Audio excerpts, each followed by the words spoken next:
Je suis Oumar Abdoulaye, directeur général de l'Agence sénégalaise de la réforestation et de la Grande Muraille Verte. Nous sommes là aujourd'hui à Yoff dans le cadre d'une opération de reboisement au milieu scolaire initiée par la mairie de Yoff. Monsieur le maire Seydina Issa Laye,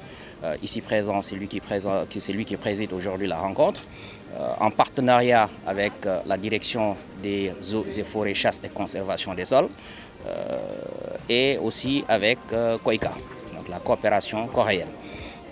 Cette opération aujourd'hui vient nous reconforter dans la stratégie que nous avons élaborée ensemble dans le cadre du reboisement de nos espaces publics. Il est bien noté que nous devons commencer par les écoles parce que ça contribue à l'environnement, ça contribue au changement climatique, mais ça aussi contribue à éduquer nos enfants à comment s'occuper des arbres. C'est assez important, ça contribue à l'éducation environnementale. C'est une coopération que je salue, c'est un partenariat que je magnifie et d'ailleurs je suis venu soutenir ce partenariat entre les eaux et forêts, KOICA et la mairie de Yoff. Donc je suis là pour soutenir la DFC. Donc, parce que qui convoque la DFC convoque la ZRGMV, qui convoque la ZRGMV aura la réponse immédiate de la DFC CS. C'est un partenariat gagnant-gagnant. Donc nous sommes venus vous soutenir, monsieur le maire, vous encourager et vous inviter à un partenariat aussi beaucoup plus global où la DFC va jouer un rôle de lead et nous allons soutenir l'opération dans le cadre d'un programme d'éducation environnementale au niveau des écoles de Yoff. Donc nous sommes preneurs, ça contribue à la couverture végétale, ça contribue à l'éducation environnementale de nos enfants et ça contribue aussi à atténuer les changements climatiques. Donc nous sommes gagnants dans toute cette opération-là et nous sommes preneurs. Donc dañ fi ñëwoon tey ngir jëmbat ay garab ci école lycée bu Yoff lycée bu bees bi. Monsieur le maire bi nga xam ne Seydina Issa Laye moom moo ko jiite moom moo am xel sumb programme bi dañ ko ñëw jàppale. ñëw tamit jàppale waa Eaux et Forêts ñi nga xam ne suñuy partenaire lañ ku woo Eaux et Forêts AZRGMV nga woo te ku woo AZRGMV Eaux et Forêts dina la tontu dina la wuyu. ñu ñëw tamit KOICA bu coopération coréenne ñi nga xam ne moom moo jàpp ci programme bi yàgg ci di jàppalante ak monsieur le maire ci programme yu mel ni programme bi nag dañ koy rafetlu bu baax a baax parce que day contribuer ci changement climatique moom tàngoor bu ñu am tey boo gisee muy tàng di jër nit yi di gën a feebar c'est parce que tout simplement garab yi bëri wuñu donc il faut garab yi gën a bëri ñu bëree nag ci biir école yi tamit day tax ba xale yi xam garab lan mooy njëriñam lan nañ ko war a toppatoo la donc loolu tamit am na ci solo loolu moo tax ñuy woo monsieur le maire ak direction des eaux et forêts ak KOICA ñu def benn partenariat bu gën a global boo xam ne dañuy jàngal xale yi ci biir école yi ci biir salle de classe yi ni ñuy toppatoo garab yi ak lan lay njëriñ loolu dinañu sawar jàpp ci programme boobu parce que dinañuy jàppale ñun dina jàppale waa eaux et forêts dina jàppale tamit KOICA yi nga xam ne mu ngi ci sumb ay loxo mais tamit dina jàppale mairie te dina jàppale tamit les parents d'élèves. beneen programme boo xam ne bëggoon naa ñu xalaat ci te def ko monsieur le maire c'est un programme à 2 volets programme boo xam ne espace bu nekk ci biir école yi ñu mën ci am ay planche ay jardin ñi nga xam ne parents d'élèves yi jigéen ñi surtout dinañ ci mën a def jardin potager dina mën a jàppale njaboot ji te tamit mën na contribuer ci cantine scolaire bi loolu am na ci solo lool. donc loolu commencé nañ ko barki démb Pikine avec l'ambassade de l'Israël donc mën nañ ko yaatal fii ci biir Yoff beneen programme yoo xam ne ñu ngi koy xalaat te sori nañ ci bëggoon naa tamit ñun tamit ñu xool nan lañ ko mën a defee terrasse yi dafa am espace boobu mën nañ ci def jardinage à table ci kaw borom terrasse bu nekk bu defee contribution terrasse am boo ci amee téeméeri terrasse daanaka am nga terrain bu 600 mètres carrés wala mètres carrés parce que espace amatul léegi ci biir Dakar donc loolu bu ñu ko defee coopérative de femmes yi dinañ ci mën a béy dinañu mën a am légume pour seen njaboot dinañu mën a ko am xaalis dugal ko ci seen i poche dimbale seen i njaboot ba pare en même temps ñoom tamit borom terrasse bi tamit dina am pourcentage bu mu ciy gagné de ce fait que gagnant-gagnant la donc suñuy kaw terrasse il faut ñu transformer ko ay jardin potager yoo xam ne dina mën a jàppale njaboot yi loolu tamit je vous invite à souscrire à ce programme ngeen ñëw ci agence bi ñu toog ñu def partenariat ñu xool ñu képp koo xam ne am nga terrasse te bu nga volontaire donc dina tax ba yow dootoo jënd ay xam naa samay mbokk jën yi dootuñu jënd carotte parce que bu ñuy bayee ci seen kaw terrasse il faut dañuy taxaw ci buntu kër gi tant que amuñu seen pourcentage carotte bi di génn voilà donc te bio lay nekk tamit tamit loolu tamit dafa am solo donc c'est un programme yoo xam ne on vous invite et ce sont les eaux et forêts qui vont nous aider à matérialiser ce programme donc ñun dinañ ci jàpp et puis yéen tamit boo leen ci jàppee dina doon un programme citoyen yoo xam ne dina dimbal njaboot si dëgg yàlla donc loolu laa amoon li may wax ngeen baal ma ak dama war a dem Ila Touba parce que dañuy nekk ci liggéey bu am solo foofu soreetuñu Touba donc il faut ñu yeggali liggéey bi ci lu gën a gaaw ngeen baal ma ak monsieur le maire. Merci beaucoup. di rafetlu sa kàddu di rafetlu sa liggéey tamit. di rafetlu vraiment sa liggéey di rafetlu seen invitation di rafetlu taxawaay tamit eaux et forêts. wax dëgg yàlla ñun mënuñu def dara lu dul tant que eaux et forêts jàpp si ñu ngi taxaw seen taxawaay ñu ngi def seen liggéey wax dëgg yàlla rafet na lool. voilà xëyu ndaw yi tamit mention spéciale liggéeykat lañu ay jàmbaar lañu xale yu am jom lañu vraiment man dama leen naw ay xale yu am jom lañu wax dëgg yàlla. fu ma taxaw dama koy wax parce que bu dañuy xëy suba teel la ñuy xëy dem di toppatoo garab yi di def lu nekk donc ñoom ñooy suñu yaakaaru ëllëg donc maa ngi rafetlu seen taxawaay fu ma mënta nekk difficulté yi nag bëri nañ waaye ñu ngi muñ. Je magnifie aussi le ministère de l'Éducation nationale et je les invite aussi à se mettre autour de la table pour qu'on développe un programme d'éducation environnementale assez conséquent waaye nag eaux et forêts ak agence bi dañoo am jikku de. day gaaw day rafet day baax ku ñu nar a tardel dañ lay bàyyi ginnaaw dem suñu yoon voilà donc et l'APEX aussi je magnifie votre présence l'APEXI je magnifie votre présence aussi donc voilà les frais de Yoff machallah à première chambre ok il y a aussi UDEFI machallah l'association de femmes très bien voilà. c'est il y a la ville de Dakar aussi la ville de Dakar très bien voilà. D'accord, j'ai reçu je crois que la requête de la ville de Dakar il n'y a pas longtemps. Donc intelligence collective, machallah, voilà, monsieur Mbeng. Voilà. Donc c'est pas Mamadou Mbeng, c'est Saltigue Mbeng. Voilà. Voilà, Saltigue Mbeng, c'est pas Mamadou Mbeng. Voilà, donc ce que je suis en train de dire c'est que lu ñuy def dañ ci war a bokk ñun ñëpp parce que environnement dafa doon loo xam ne ñëpp si war a sumb parce que environnement ñun ñëpp lay impacté environnement amul couleur. Environnement ñun ñëpp ay impacté bu tàngee ñëpp lay dal lekk bu amatul ñëpp lay dal bu chéré lépp lay dal donc de ce fait que environnement ñun ñëpp ñoo ko war a bokk donc ñun ñëpp ñoo ko war a bokk liggéey ko parce que suñu askan a koy moom premièrement deuxièmement aussi lu ñu war a comprendre mooy lu ñu war a def nii intelligence collective la benn xel doyut donc luy force par exemple agence bi tey ma wax leen ko c'est parce que on a 7000 employés 7000 employés su ñu boolee seen xel kenn mënu leen téye 7000 employés c'est une force 7000 employés xel la même man bu ma amul xam-xam bu ma amul benn man ci wàllum reforestation bari ma ci xam-xam li ma jàng yëpp si ñoom laa ko jàngee te en temps record da ngay jàng lu bari parce que 7000 personnes ñoo lay xel donc loolu mënoo bañ a am ay résultats donc de ce fait que ñun bu ñu boolee suñu xam-xam bu ñu boolee suñuy doole dinañ dem fu sori environnement dafa war a doon suñu priorité parce que bu ñu ko defee léppay baax incha allah voilà donc espace amuñu ko dañ ko war a créer c'est pas parce que espace amul dañuy nekk duñu def jardinage suñu kaw terrasse am na espace donc on peut venir avec des solutions lu tuuti espace bu ñu am bu ñu ko boolee rek ñu am espace ba donc il faut de la créativité li ñuy liggéey nii il faut de la machinerie aussi pick ak pelle doyutul bu ñu ko naree def pick ak pelle doyutul parce que léegi nit yi wëratuñu donc pick ak pelle dafa laaj doole donc mënoo ko def continuer di ko def donc c'est pourquoi on a investi sur la machinerie donc arrosage bi tamit il faut ñu automatiser arrosage bi parce que arrosage bi guddi la war a doon bi nga xam ne balaa naaj bi di jóg day fekk garab bi manque na ndox bu mu war a manque journée bi yëpp day continuer di dund sinon évaporation day yóbbu li ngay arrosé yëpp évaporation moo koy yóbbu de ce fait que on doit automatiser le système d'arrosage ci guddi donc benn investissement bu baax boo xam ne même bu fekkee cher na mooy tax ba garab bi jóg mooy tax ba nga économiser énergie économiser ndox moo gën chaque jour ngay kërti di ñàkk di ñëw di arroser di wàcc di kii te doo am résultat yu baax donc loolu tamit dañ ko war a xalaat donc c'est pourquoi je vous invite monsieur le maire aussi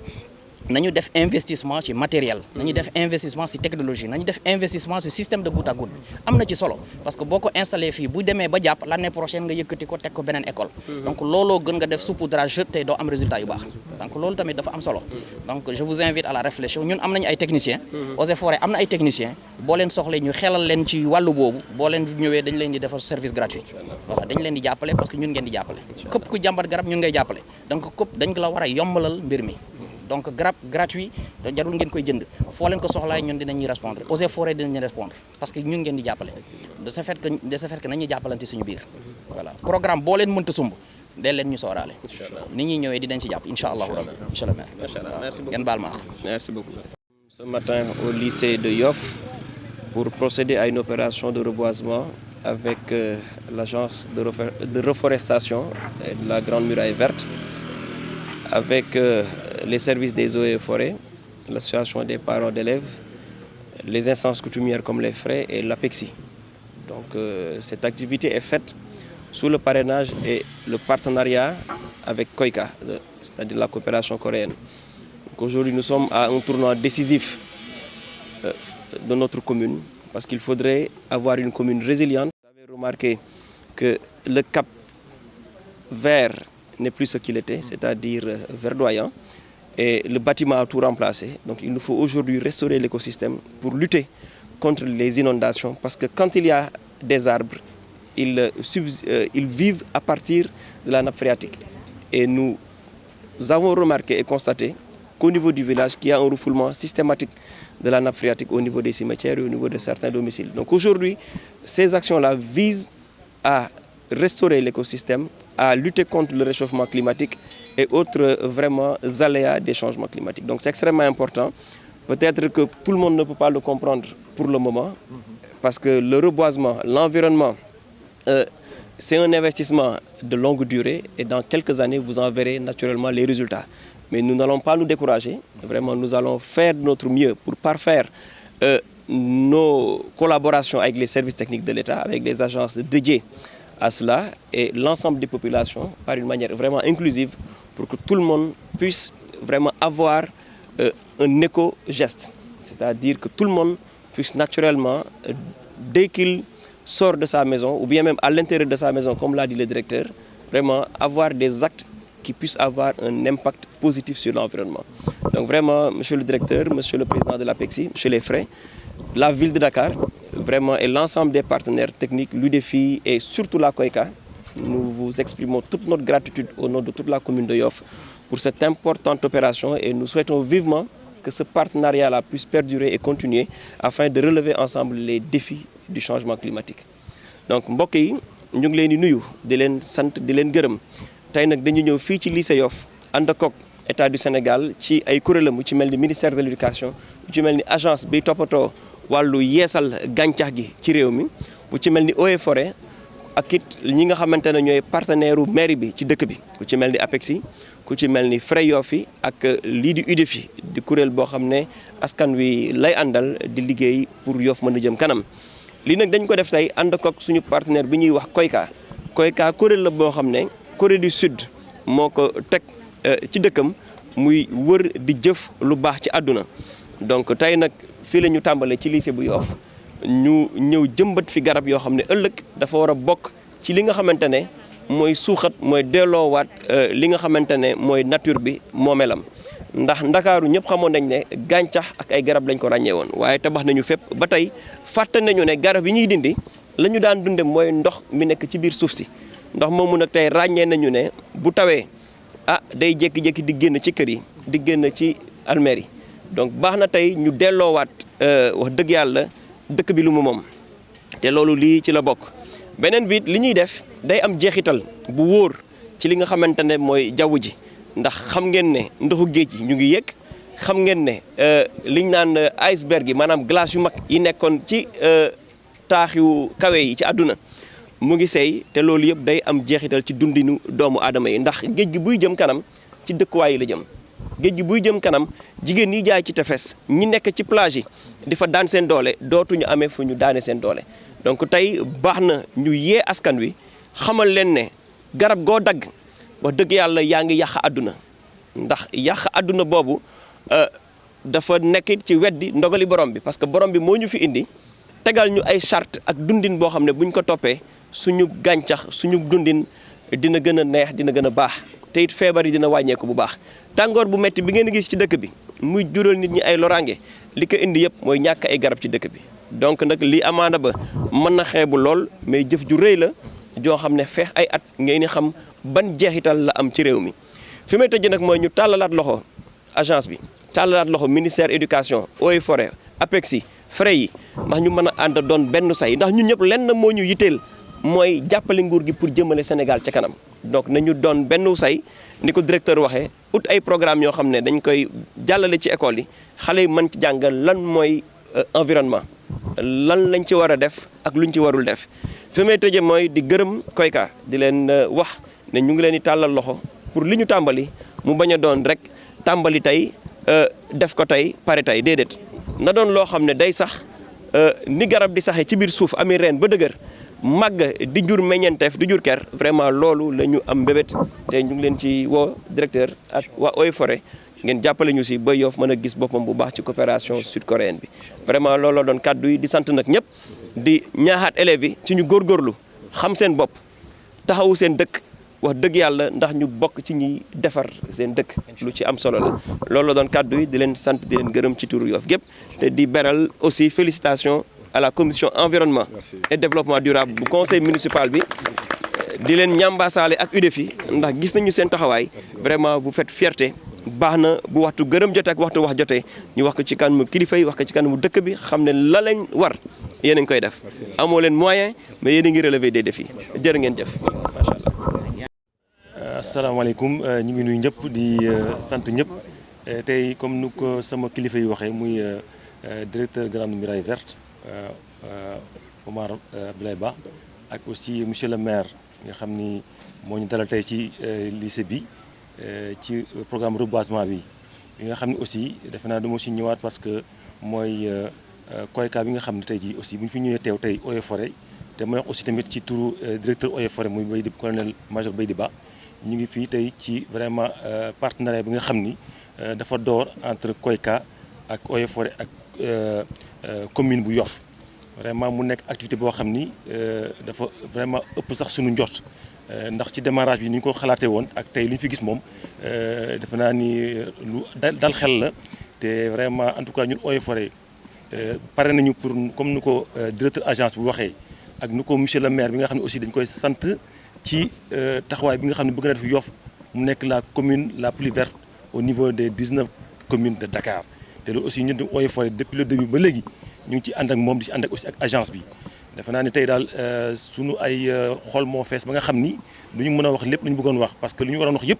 ñoom jot nañu ko ko pare xanaa rek di remercier ñëpp ñu ci jàpp mooy personnel yi nga xam ni ñoo jógee ci commune de Yoff muy personnel bu jógee ci commune ci secteur Eaux et Forêts nga xam ne ba mu waxee mooy xëy ndaw yi nga xam ne tey jii lépp lu ñuy def ci Eaux et Forêts wala Grande Muraille Verte xëy ndaw yooyu tey ñoo ci nekk ñoo ñu dooleel te loolu tey comme ni ko directeur bi waxee rek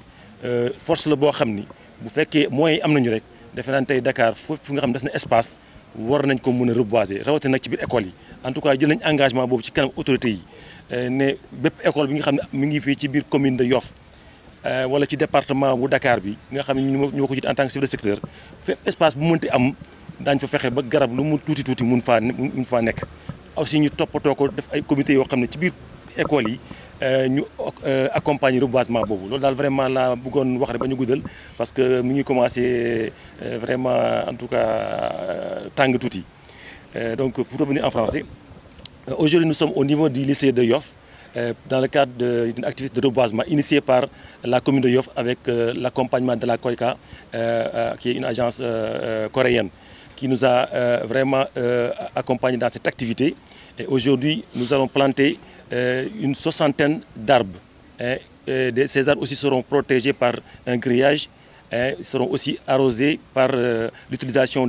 d'arrosoirs. Et cet appui aussi, c'est un appui que effectivement la Koyka a. Assalamu alaikum mbokk yi fi daje. Assalamu alaikum monsieur le maire, monsieur le président Frey Yoff, madame la députée, monsieur le représentant du ministère de l'Éducation nationale ak parents d'élèves yi ak isam élèves yi. Je pense que cette cérémonie d'aujourd'hui est une cérémonie symbolique puisque ce lycée qui a été transféré dans ces nouveaux locaux était dans un espace ouvert et découvert. Et aujourd'hui, il y a eu une cérémonie de plantation d'arbres. Donc, je crois que cela, c'est un symbole que ce lycée doit relever le défi de rendre vert son environnement. Et je pense que ceci nous amène à encourager les parents d'élèves, mais surtout les élèves, à avoir un plan ou un programme d'entretien de ces arbres. Il faudrait que dans 5 ans, quand on vient ici, on trouvera un lycée vraiment vert. Alors, monsieur le maire, je crois que cette initiative est venue à son heure et je sais que vous avez le souci de l'étendre dans toutes les écoles. Je crois que toutes les composantes de Yoff, APEXI, FRE et autres organisations UDEFI, nous devons tous joindre nos efforts et nos mains pour ensemble soutenir ce programme. En tout cas, en ce qui concerne l'APEXI, je peux vous dire que c'est une organisation qui a démarré avec l'environnement. Parce que si vous vous souvenez, en 1981, les autorités coutumières nous avaient dit « Occupez-vous des dépotoirs publics ». Na ngeen bale sën yi ñu tàmbalee foofu programme environnement ba yàlla def ñu indi fii la conférence des écovilles écovillages et c'est à partir de l'APEXI et de son initiative que le concept d'écovillage est entré au Sénégal en 1996. Donc le réseau des écovillages est démarré ici à Yoff et le président de la République avait créé une agence nationale des écovillages. Donc ça veut dire que nous comprenons et sommes engagés dans le domaine de l'écovillage et de la protection de l'environnement. Ma gàttal rek ci wax ne maa ngi tudd Serigne Mbaye Diène xalifa di président APEXI ñu ngi ma jox kàddu te saltige Mamadou Mbeng mi nga xam ne mooy président parents d'élèves yi moo bëggoon ñu wax rek pour addu ci lii xew tey mu di xew-xew bu am solo ndax monsieur le maire ak Eaux et Forêts ak waa Corée ñoo yëkki benn xew-xew boo xamee ne mooy lycée bi locaux yu bees yi parce que lycée bi xaw na fi yàgg tuuti waaye fi ñu leen tabaxal nii tey ñu for fee jàng se ñu ñëw waa Eaux et Forêts ak mairie bi ñëw pour ñu jëmbat fii garab kon mu mel na que bëgg nañ lycée bi doon lycée boo xamee ne day verte ni ñuy waxee day fay am garab waaye loolu nag may wax ne kon ñi ci ëpp responsabilité mooy élèves yi fiy jàng élèves yi daal war nañ leen a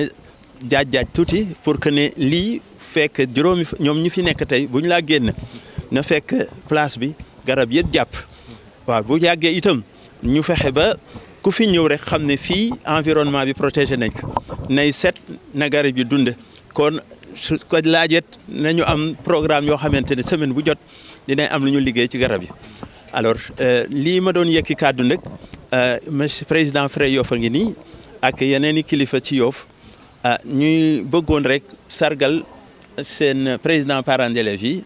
di saltige Mamadou Mbeng ndax moom def melul ni man ab joogin la ñëwee man dama sol mbuba itegoo kool sol mbax ne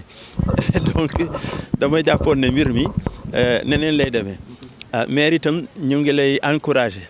di la xamal ne nii nga taxawee bëgg ko taxawee ci environnement bi na la wóor ne mën nga compter ci APEXI dinañ ànd incha allah ak yow te bu laa yàgg sax yaakaar naa dinañ amaat beneen daje ñu wax la fi ñu ci toll. waaw amoon nañu déjà benn programme sur l'assainissement liquide muy séminaire bu ñu doon waaj mais yooyu yëpp duñ ko mën a développer fii dañuy xalaat ne war nañu toog dugaat ci yooyu. di ñaan yàlla ñu remercier aussi waa ministre de l'éducation nationale inspecteur yow mi fi taxawal kii ak waa ville de Dakar ndax seen taxawaay gis nañu ko waaw monsieur le chef du département des Eaux et Forêts itam ñu ngi leen di sant bu baax ci lii yàlla na yàlla barkeel liñ fi def tey yàlla na buñ fi dajawaatee fekk ay garab yu mag a mag nekk fi yu gën a taaru yi nekk suñu kanam nii loolu rek laa ci doon wax asalaamaaleykum wa rahmatullah jërëjëf jërëjëf. Je m'appelle Ousmane Diouf, je suis inspecteur de l'enseignement. Je suis l'administrateur du Centre national d'imprimerie du ministère de l'Éducation nationale. Et je dois dire que si je suis présent aujourd'hui, c'est sur invitation de la COICA, qui se trouve être un partenaire stratégique de cette imprimerie. En réalité, c'est la COICA qui a créé l'imprimerie et qui l'a offerte à l'État et au ministère de l'Éducation. Donc, c'est sous ce rapport, donc, nous ne pouvons que nous féliciter de la tenue de cet événement, qui entre en tout cas en droite ligne de la vision qui est définie non seulement par le chef de l'État, mais qui a été prise en charge lors du conseil interministériel consacré à la rentrée, qui indiquait qu'on devait aller vers la révision des curricula. Ça, je pense que c'est une problématique nationale. Et qui parle de révision des curricula, parle nécessairement d'intégrer la problématique environnementale. Et d'ailleurs, je dois préciser que l'actuel ministre de l'Éducation nationale, M. Cheikh Omar Anne, lorsqu'il a pris service, nous avons tenu une réunion de prise de contact. Mais parmi les problématiques qu'il a développées figure en bonne place la question de l'environnement. Je pense que j'ai eu, en tout cas, à glaner beaucoup d'idées ici qui ont été émises par M. le maire, mais également par le DG de la Grande Muraille Verte. Je pense que l'espace scolaire a besoin, en tout cas, d'arbres. Non seulement pour la protection des enfants, mais également pour la mise en place des jardins potagers. Je pense que cela participerait, en tout cas, de l'amélioration de l'alimentation scolaire. En tout cas, c'est ça que je voulais dire. En ce qui nous concerne, nous avons pris en tout cas des contacts. Nous allons assurer le suivi avec les directions pédagogiques au niveau du ministère de l'Éducation pour que l'activité là, en tout cas, puisse être bien perçue, mais qu'il puisse aussi y avoir un suivi. Bon, pour gàttal rek dama bëgg a wax ne man maay administrateur du centre d'imprimerie, centre national d'imprimerie bu ministère de l'Éducation. Mu nekk benn service ba nga xam ne Koyka ci boppam ñoom ñoo ko créé may ko état du Sénégal may ko ministère de l'Éducation te centre boobu man maay administrateur ba. Donc suñu invité dañuy sawar ñëw pour teewal fi imprimerie bi mais également pour teewal fi ministère de l'Éducation. Fan yi passé yàggul trop defoon nañ benn conseil des ministres conseil interministériel consacré ko pour la rentrée scolaire. Ci biir conseil boobu dañu waxoon ne premier ministre li mu waxoon mooy nécessité pour ñu réviser curricula yi mooy programme yi ñuy jàngale muy préscolaire muy élémentaire muy moyen muy secondaire te nécessairement bu ñuy réviser programme yooyu dañ ciy intégrer question environnement parce que ministre bu bees bi sax bi mu jëlee service jël contact ak personnel am li mu njëkk a wax mooy la question de l'environnement c'est une préoccupation internationale donc forcément dañ ko war a jël en compte dans les programmes scolaires. Cela veut dire que donc information yi ñu fi glané ak contact yi ñu fi am dina nekk la nga xam ne ñun en tout cas dinañu amal njëriñ te dinañ def de telle sorte que mu am un suivi parce que au niveau du ministère il y a ce qu'on appelle les programmes. Il y a le programme éducation préscolaire, enseignement élémentaire, programme moyen, programme secondaire. C'est des directions pédagogiques, c'est des directions techniques. Man ci sama wàllu bopp dinaa jokkoo ak ñi nga xam ne ñoom ñoo ko jiite pour que en tout cas li ñu fi jot a tënk ñoom ñu am jeexital buñ ci am loolu daal laa bëggoon wax di sant ñëpp di gërëm ñëpp. Je suis le président des Frères de Yoff, classe 57-61. Les Frères, c'est la première chambre coutumière dans la coutume Lébou de Yoff. C'est avec un grand plaisir que je prends part à cette manifestation de reboisement, certes sur invitation de monsieur le saltigué Mamadou Mbeng, qui me l'a rappelé à maintes reprises, mais aussi du maire Seyna Issa, qui m'a envoyé une correspondance en ce sens. Donc au nom de la coutume, nous venons représenter tout ce monde, les Yoffois dans leur grande majorité,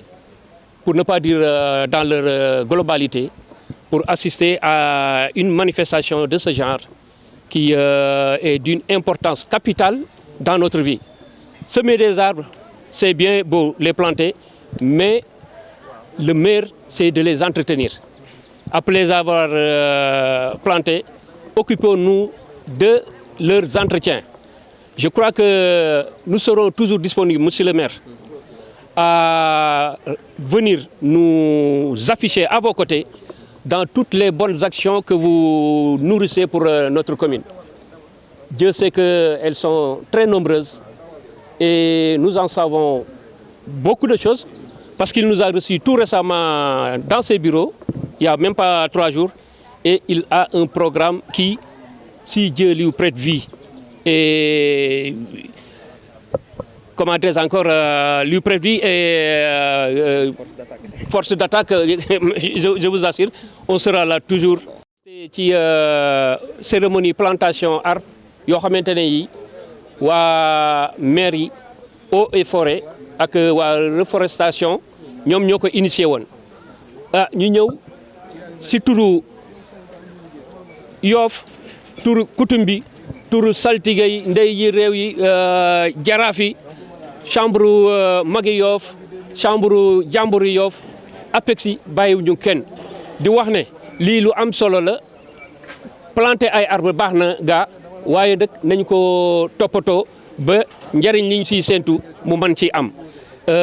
dañuy gàttal kàddu yi ndax xal nañu fi yàgg di ñaan rek li ñu fi def nii yàlla na law ci école yi yëpp ñu ngi wax fii sànq lu am importance loo xamante ne li dafa concerner aussi cimetière yi la nga xamante ne bi napp bi dafay jóg.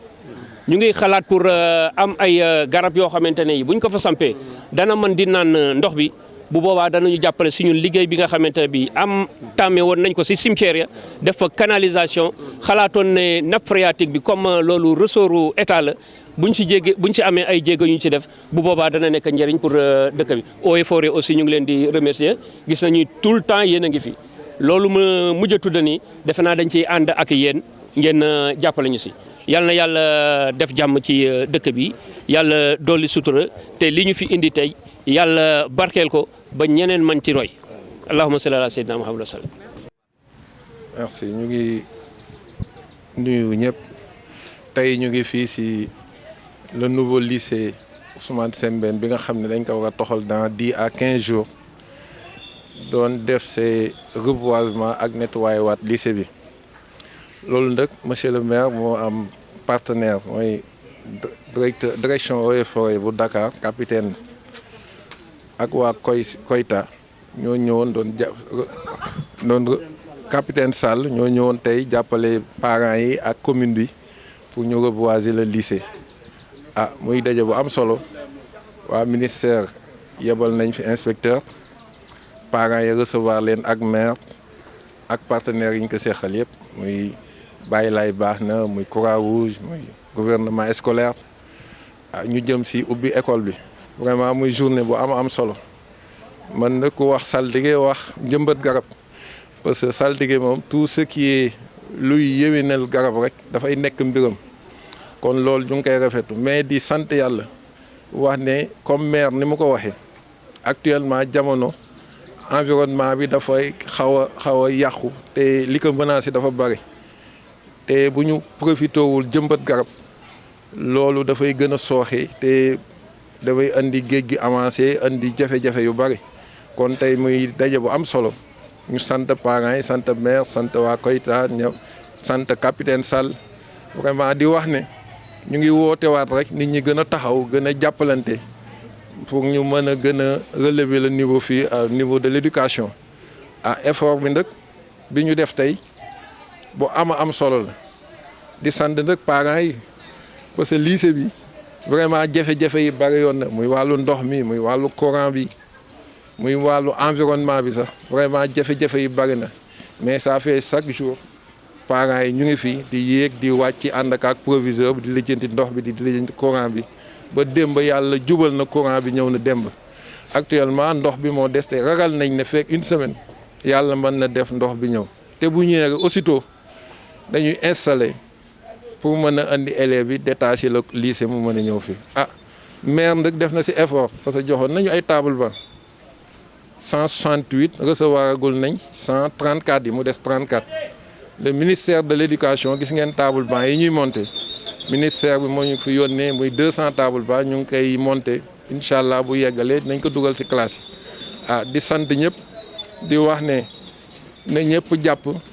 ku nekk main dans la main ñu àndandoo pour mën a développer Yoff développer éducation développer wàllu environnement di sant APEX yi ñu ngi foon président Khalifa ñu ngi koy sant bu baax parce que jàmbaar la te lu ñu woote mu ñëw taxaw suñu wet jàppale ñu kon ñu ngi koy sant maa ko wax na wax ci turu parents yi parce que parent d'élève la te suñu partenaire la di ñu jàppale lii ma mën a wax mën na ma ko waxal kon maa ne que devant les kilifa waxal sama tur kon ñu ngi koy sant bu baax gis nañ ne lu ñu nekk rek mu ngi suñu wet di ñu jàppale kon ñu sant suñu Vision TV sant Yoff Mbollo TV ñaan leen yàlla jàppale leen daf leen kantan seen télévision bi yàlla na gën a yaatal vraiment ñu ngi am ay projets yoo xam ne ñu ngi koy saytu jëm seen biir loolu duñ ko wax ci télévision mais ñu ngi wax ak kilifa yi pour ñu jàppale leen pour seen liggéey gën a yaatu loolu yàlla na ko yàlla antul parce que seen liggéey bu yaatoo dafay nekk suñu bénéfice dafay nekk lu ñuy accompagner parce que lépp lu Yoff di def moo xam éducation moo xam environnement moo xam social moo xam santé moo xam activité yi ñuy def ci Yoff yëpp yéen a ngi koy couvrir ku demul woon sax dina xam la sa xew kon loolu ñu ngi leen di ñaanal yàlla jàppale leen encourager leen ngeen gën a taxaw jàpp naa ne fii ba ci kanam man ngeen dem ba employer 10 personnes te loolu laa gëm bu ngeen amee moyens yi ngeen war a am jàppale gi ngeen war a jàppale yàlla mën na leen dimbali ba ngeen mën a embaucher plus de 10 personnes vraiment sant ñëpp ñaanal ñëpp wax na Yoff nañu jàppante main dans la main ngir yàlla ak ñu mën a jëbale Yoff kanam vraiment ñu ngi sant ñëpp ñaanal ñëpp ñaan ñun toujours ñu ngi ci lycée bi man mi ngeen gi chaque jour damay bàyyi sama société ñëw yendu fi sant waa Sen'Eau parce que depuis lors ndox bu ñu soxla comme compteur bu ñëwagul ñoo ñu envoyé citerne démb ndox bi ñuy arrosé ni ñoo ñu envoyé citerne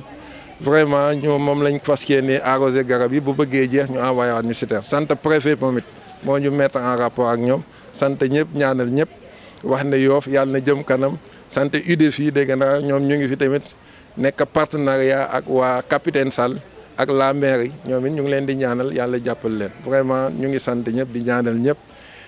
ñu jàppante pour Yoff ñu mën ko jëmale kanam surtout wàllu environnement wàllu cetu commune bi loolu waa Baye Laye baax na maa ngi leen si interpellé wax leen ne loolu nañ si jàpp ànd ak maire ak partenaires yi ak association jeunes yi ñu mën a développer Yoff vraiment xale yi toxu fi yàlla nañ ñëw si jàmm dugg si jàmm feek 1 an 2 ans 3 ans lycée Sembène Ousmane bi nekk parmi les meilleurs lycées du Sénégal parce que yaakaar nañ ne loolu bu ñu détaché lycée bi dinañ nekk le meilleur lycée du Sénégal parce que proviseur le nouveau proviseur am na yéene bi am na taxawaay bi vraiment ñu sant ñëpp ñaanal ñëpp yàlla nañu yàlla jàppale ñu montale ak jàmm dooli yàlla dooli jàmm si Yoff ñaanal ko imam ratib ñaanal ko le xalif général des Layènes ak njabootam ñaanal kilifa yëpp ñaanal Babacar Mbengue le doyen ak jaraaf seeni ñaanal ñi ñu seexal ndombu tànk yëpp allahumma salli ala sayyidina Muhammad ngeen baal ñu xam